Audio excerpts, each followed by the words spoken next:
want to thank everybody for taking the time to come out tonight. Today we're going to talk about people who have hand pain and a program that I like to call Release and Relief.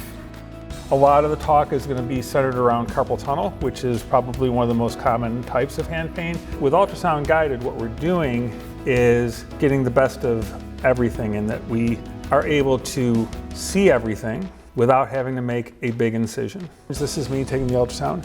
These are the bones. Here are the tendons. This is the nerve. This is the one side, it's a little piece of bone called the hook of the hamate. This is the device and this is the nerve.